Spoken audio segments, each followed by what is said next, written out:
Is St. Lucia's education system resilient enough to face the dual challenges of volcanic ash and the ongoing COVID-19 pandemic? The scenario has been put to the test as students were welcomed back to the physical plant despite the looming hazard and health threat. Former educator and current SLP point man on education, Senator Guibion Ferdinand, has taken his cue on the matter from principals and teachers.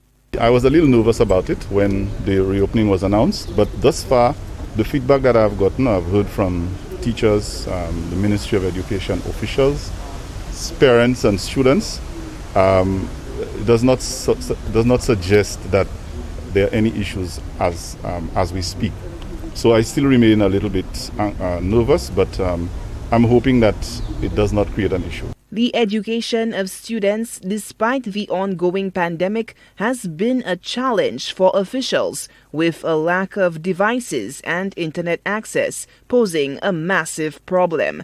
Many officials are monitoring the situation in a bid to mitigate disruptions to the third academic term.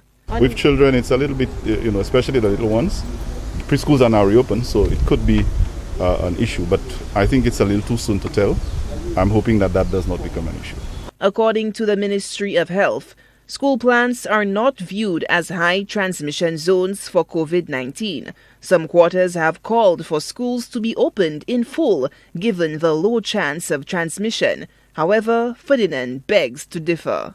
Schools are not inhabited or occupied by students alone. You have ancillary staff, you have teachers, you have administrative staff. A lot of people interact with schools. So it's not only students.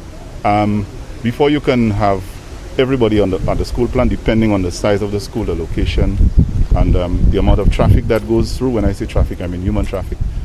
We have to be very careful with that. I think that there must be proper discussion with the stakeholders, especially the teachers' union, and people must feel safe. Despite Ferdinand noting the benefits of a full week of face-to-face schooling, he is urging persons to bear patience with the education system.